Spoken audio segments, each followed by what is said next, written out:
بصراحة كده يعني آخر أسبوعين أنا وقفت بصراحة العلاج.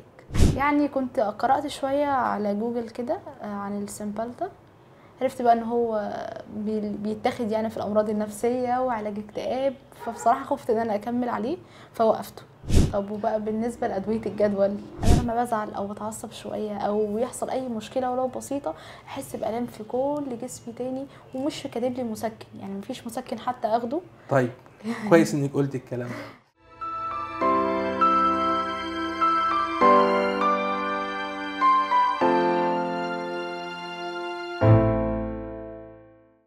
أهلًا وسهلًا، الحمد لله على السلامة. الله يسلمك يا دكتور، ازاي حضرتك؟ إحنا آخر زيارة كانت من 3 شهور، مظبوط. بصينا على التحاليل وبعتنا لحضرتك روشتة على الواتساب، مظبوط. وشرحت لِك إن إحنا عندنا فايبروميالجيا، تمام. مستمرين على الأدوية وأخبارنا إيه بقى؟ وانا الحمد لله اتحسنت جدا يا دكتور، ولكن بصراحة كده يعني آخر أسبوعين أنا وقفت بصراحة العلاج.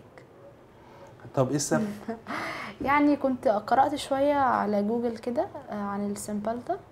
عرفت بقى إن هو بيتاخد يعني في الأمراض النفسية وعلاج اكتئاب، فبصراحة خفت إن أنا أكمل عليه فوقفته، مع إني طيب، أنا كنت مرتاحة بشكل عام، يعني كنت طيب، مرتاحة بشكل عام. هو إيه هو السيمبالتا أو المادة الفعّالة بتاعته اسمها دولوكسيتين، وله بدايل كتير في السوق زي السيمباتكس، زي الدولوكسيبرين، زي الأدويتين، كلّهم نفس المادة الفعّالة. هذه الأدوية هي عقاقير أول ما تم استخدامها لتنظيم مادة السيروتونين والنور أدرينالين، وكانت بتستخدم لعلاج الاكتئاب أو الدراسة اللي اتعملت عليها عشان علاج الاكتئاب. ولكن بعد دراسات كتيرة قوي أصبح استخدامها الأساسي في العالم كله في الفايبروميالجيا. ليه؟ لأن هي بتعدل من الكيماويات المسؤولة عن زيادة الألم في مرضى الفايبروميالجيا اللي هم السيروتونين والنور أدرينالين، وبالتالي أصبحت هي العلاج الأساسي في الفايبروميالجيا اللي عندهم ألم شديد في العضلات منتشر في مختلف أنحاء الجسم.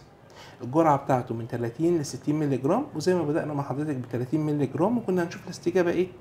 وبالتالي هو مش دواء اكتئاب خالص. هو دوخني شوية بس، لكن في الاول ممكن يحصل ده اول اسبوعين، وعشان كده انا بلغتك في الواتساب لو تفتكري، قلت تاخده لك ان احنا بالليل. ناخده بالليل وناخد بالنا اول 3 4 ايام من السواقه تاني يوم الصبح.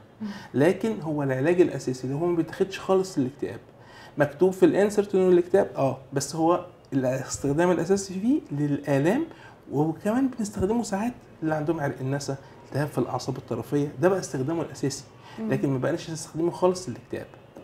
طب وبقى بالنسبة لأدوية الجدول زي اللاريكا؟ اه طيب، احنا الحقيقه هو انا ما كتبتلكيش اللاريكا، انا كتبت لك الادويه اللي فيها جابا بنتين زي الجابتين او جابتن. النيورنتين اه. والكونفنتين، دي كلها اسماء بدايل كتبت لك نوع منهم. بس قلت لي احتمال ناخد اللاريكا. بس احنا الحمد لله مش هنحتاجها ان شاء الله باذن الله.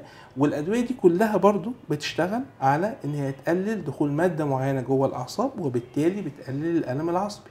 واصبح استخدامها في العالم كله لعلاج الالم المزمن العصبي اللي الفايبروميالجيا جزء منه. وبالتالي احنا بنستخدمها بالذات في المرضى اللي بيبقى عندهم احساس بالتنميل والشكشكه زي ما كان موجود عند حضرتك. وده بيتاخد قبل النوم عشان كمان بيساعد تظبيط النوم. وبناخد جرعات بسيطه خالص، ابتدينا مع حضرتك لو تفتكري ب 100 مللي جرام وزودنا تدريجيا لغايه ما وصلنا ل 300 مللي جرام، 300. وعشان كده الحمد لله ما حصلش فيه منه اي مشاكل. والادويه دي امانها كمان في الكبد والكلى كويس جدا. تمام يا دكتور. طيب بقى في حاجة كمان، أنا لما بزعل أو بتعصب شوية أو يحصل أي مشكلة ولو بسيطة أحس بآلام في كل جسمي تاني، ومش كاتب لي مسكن، يعني مفيش مسكن حتى أخده. طيب، كويس انك قلت الكلام ده. ليه لما بنزعل او نتضايق الوجع بيزيد؟ لانه زي ما قلنا السيروتونين والنور ادرينالين دول لهم علاقه بالمزاج كمان، وبالتالي لما بنزعل المواد دي بتتلخبط فالاحساس بالوجع بيزيد. عشان كده قلنا ايه؟ نلعب رياضه ونبعد عن التوترات الشديده، ونحاول نعمل وسائل الاسترخاء زي تمارين التنفس. فاكره لما قلنا يوجا وتاي تشي والحاجات بتاعه الجيم والحاجات دي كلها علشان نمنع ده.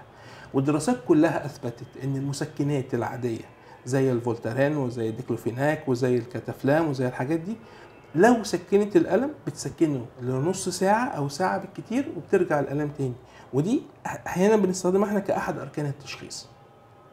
تمام يا دكتور، شكرا لحضرتك. العفو، شرفتيني. هنرجع ناخد الشرف ليا يا الادويه ان دكتور. شاء الله بانتظام. يعني والكورتيزون بقى في الادويه ولا مفيش لا؟ في علاج المرض ده خالص اي كورتيزون، احنا قلنا انه مش مرض مناعي وبالتالي مش محتاجين خالص الكورتيزون. شكرا يا دكتور. شرفتينا.